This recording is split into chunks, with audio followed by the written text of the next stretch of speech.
నజరేతు అనే ఊరిలో విజయమ్మ అనే ఒక ఆవిడ కలదు. ఆమెకు చిన్నప్పటి నుండి దైవభక్తి కల ఆమె విజయమ్మ కొడుకు పేరు జోసఫ్. జోసఫ్ కూడా తల్లి లాగా చిన్నప్పటి నుండి దేవుని దయాలో భక్తిశ్రద్ధలతో పెరిగినవాడు. విజయమ్మ కోడలు మేరీ పేరుకు మాత్రమే మేరీ దైవభక్తి లేని అమ్మాయి. ఈ కథలోకి వెళ్దాం. ఈరోజు త్వరగా పనుకుందాం. రేపు సండే అందరం రేపు చర్చికి వెళ్ళాలి. ఇదిగో మేరీ లాస్ట్ సండే కూడా కడుపు నొప్పి అని చర్చికి రాలేదు. రేపు ఖచ్చితంగా చర్చికి రావాలి. అక్కడ నొప్పి, ఇక్కడ నొప్పి, కాళ్ళు నొప్పి, చేయి నొప్పి, కడుపు నొప్పి అంటే కుదరదు. నేను అమ్మ ఎంత దేవుని భక్తిలో ఉంటాం. నువ్వంత వెనుక పడుతున్నావు. పెందలకాడే లేచి అందరం చర్చికి వెళ్ళాలి అని చెప్పి జోసఫ్ వెళ్ళిపోతాడు. అప్పుడు మేరీ విజయమ్మతో ఇలా అంటుంది. చూడ అత్తయ్య, మీ అబ్బాయి ఎలా అంటున్నాడో. నేను కావాలని నొప్పి అని చెప్పనా? మీకు తెలుసు కదా నాకు పోయిన సండే నిజంగానే కడుపు నొప్పి వచ్చింది అని. నేను కావాలని రావట్లేదు అని అనుకుంటున్నాడు. మీరేనా మీ అబ్బాయికి చెప్పండి అత్తయ్య. అప్పుడు విజయమ్మ తన కోడలితో ఇలా అంది. చూడు కోడలా, నేను వాడిని చిన్నప్పటినుంచి దేవుని భక్తిలో పెంచారు. నిజ దేవుని మేము తెలుసుకున్నాము. రేపు దేవుని రాజ్యంలో మేము ఎత్తబడినప్పుడు నువ్వు విడవబడటం మాకెంత బాధాకరం. ఇంట్లో భార్యనే మార్చలేనివాడు లోకంకి దేవుని గురించి ఎలా చెప్పగలడు? మాతో పాటు నువ్వు కూడా రక్షణ జీవితం అనుభవించాలి. అదొక్కటే వాడి బాధ. అయినా సరేలే, నేను వాడితో మాట్లాడతాను. సండే అందరూ చర్చికి వెళ్ళి దేవుని సన్నిధిలో గడుపుతారు. అటూ ఇటు తిరుగుతున్న సాతాను జోసఫ్ కుటుంబాన్ని చూసి వీళ్ళని ఎలాగైనా చెడగొట్టాలి అని అనుకుంది. దానికోసం దేవుని ఇలా పర్మిషన్ అడుగుతుంది. వాళ్ళని చూశారా మీరు? మీ సన్నిధిలో ఎంత బాగా ప్రార్థన చేస్తున్నారు. వాళ్ళ భక్తి నిజమేనా? నాకు ఒక డౌట్ వచ్చింది. నువ్వు వాళ్ళని బాగానే దీవించావు, అందుకే వాళ్ళు మీ భక్తులు ఉంటున్నారు. ఒక్కసారి నాకు అవకాశం ఇవ్వు. వాళ్ళు మీ భక్తిలో నిజమైన వారు, నాము మాత్రం భక్తి గలవారు.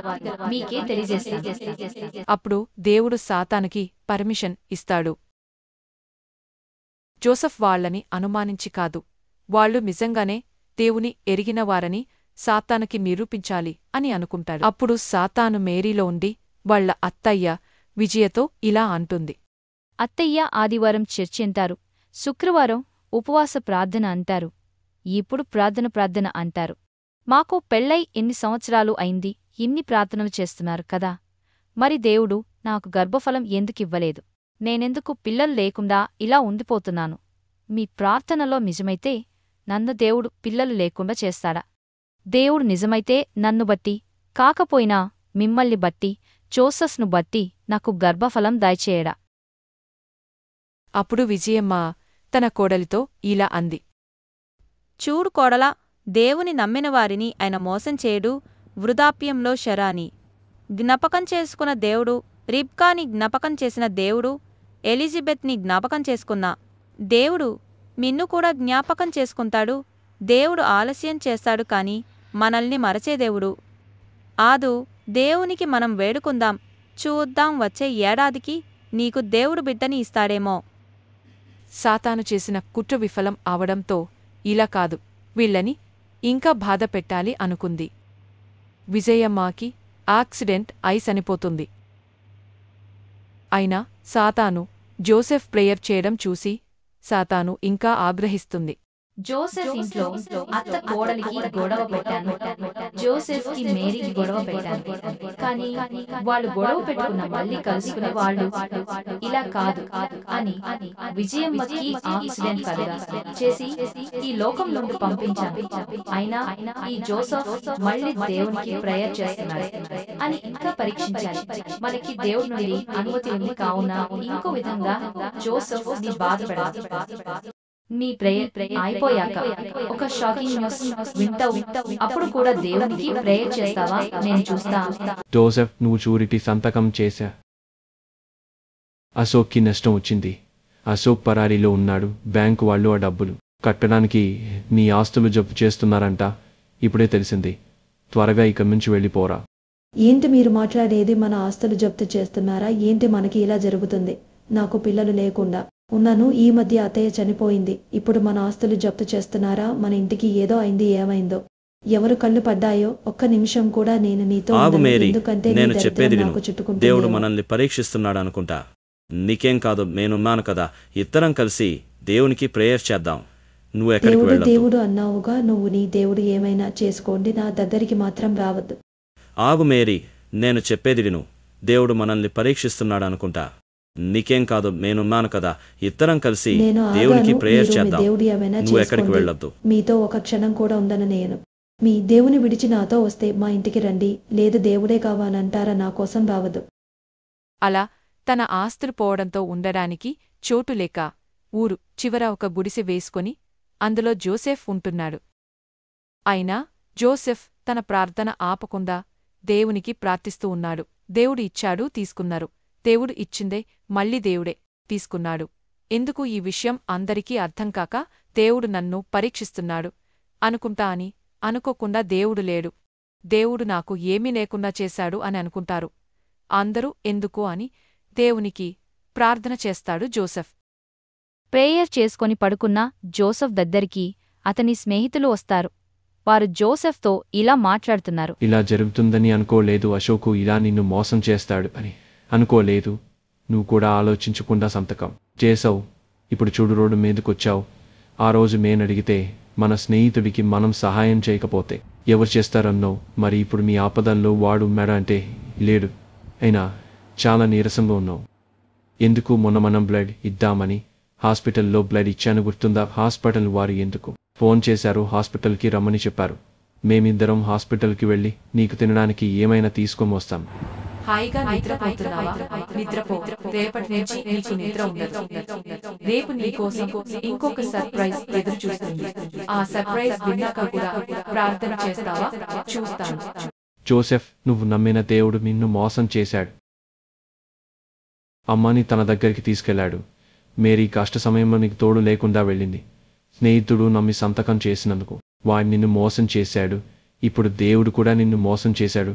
హాస్పిటల్ వాళ్ళు రమ్మన్నారు కదా, మేం వెళ్ళాము. నీకు క్యాన్సర్ అంట, లాస్ట్ స్టేజ్లో ఉన్నావంట, బ్రతకడం కష్టమని, ట్రీట్మెంట్ చేసిన ఉపయోగం లేదని డాక్టర్లు చెప్పారు. నీవు నమ్మిన దేవుడు మీకు ఏం సహాయం చేశారురా? ఇంకా దేవుడు దేవుడు అని అంటావా? అందరూ దేవుని దూషిస్తారు ఏంటి? ఈ ఐశ్వర్యం ఇచ్చింది దేవుడే, తల్లిమిచ్చింది దేవుడే, భార్యనిచ్చింది దేవుడే, చివరికి నా ప్రాణం ఇచ్చింది కూడా దేవుడే. దేవుడిచ్చింది దేవుడు తీసుకుంటే తప్పేంటి? మీరు దేవుని దూషించేటట్లయితే నా దగ్గరికి రావద్దురా. ఎవరున్నా లేకపోయినా నాకు దేవుడే దిక్కు. ఈ ప్రాణం కూడా దేవుని కోసమే, దేవుని సేవకే. జోసెఫ్ ఫ్రెండ్స్ వెళ్ళిపోయాక జోసెఫ్ ప్రార్థన చేయడం చూసి సాతాను ఇలా అంటుంది. జోసెఫ్ నిజమైన దేవుని భక్తుడే.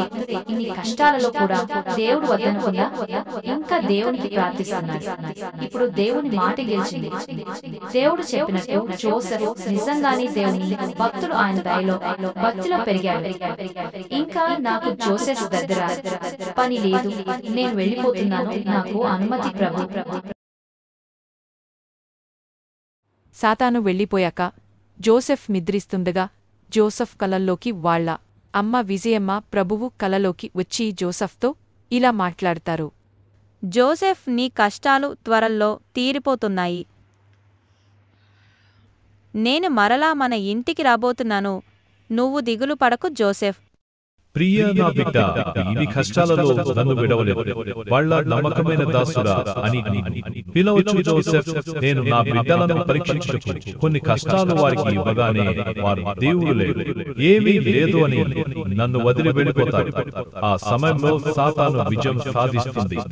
నా బిడ్డలు ఎంతవరకు బాధ అనుభవించగలరు అంత మాత్రమే. నేను వారిని సాతాను ప్రేరేపించి బాధ పెట్టను. అంతేగాని నా బిడ్డలను నేను విడువను. ఆ కష్టాలకు నా బిడ్డలే నన్ను వదిలి వెళ్ళిపోతున్నారు. వారు ఆ కష్టాలకు నిలిచి నన్ను వదలక ఉన్న వారికి రెట్టింపు విజయం, రెట్టింపు ఆనందం వస్తుంది. అది నా బిడ్డలు తెలుసుకోలేకపోతున్నారు. జోసెఫ్, నువ్వు ఇన్ని కష్టాలలో నన్ను వదలకున్నావు. నీ ఆయుష్కు నీకు ఇస్తున్నాను, నీ ఐశ్వర్యం నీకు ఇస్తున్నాను. నన్ను సేవించుచున్న నీకు ఇకపై ఏ కష్టమో రాదు. మేరీ కూడా నీ దగ్గరికి వస్తుంది. జోసెఫ్, నీకు సంతానము కలుగజేసేదరు. సుఖ సంతోషాలతో ఆయు ఐశ్వర్యాలతో నీవు వర్ధిల్లుదువు. అలా కలరాగానే నిద్రపోతున్న జోసెఫ్ మేల్కొని దేవునికి ప్రార్థించాడు. దేవా, నీవు చేసిన మేళ్లకు నేను కృతజ్ఞుణ్ణి. జీవితాంతం నీకు సేవ చేసిన నీ రుణం నేను తీర్చలేనయ్యా అనే ప్రేయర్ చేసుకుంటున్నదా? మేరీ అక్కడికి వచ్చి జోసఫ్ కాళ్ల మీద పడి ఇలా వేడుకుంటుంది. జోసఫ్, నన్ను క్షమించు. అజ్ఞానంతో నిన్ను వదిలి వెళ్ళాను. కష్ట సమయంలో నీకు నేను తోడుండాలి, కాని నేను హేళన చేశాను. నేను వదిలిపెట్టి వెళ్ళిపోయాను. నన్ను క్షమించు. అత్తయ్య కలలో వచ్చింది. నాకు బుద్ధి వచ్చింది. దేవుడు అంటే ఏంటో నాకు తెలిసింది. ఇక మనం దేవుని భక్తిలో ఉందాం. మేరీ, నువ్వు వస్తావని నాకు తెలుసు. మనం ఇక మీద సంతోషంగా ఉండబోతున్నా అని దేవుడు ఇప్పుడే నా కలలోకి వచ్చి చెప్పాడు.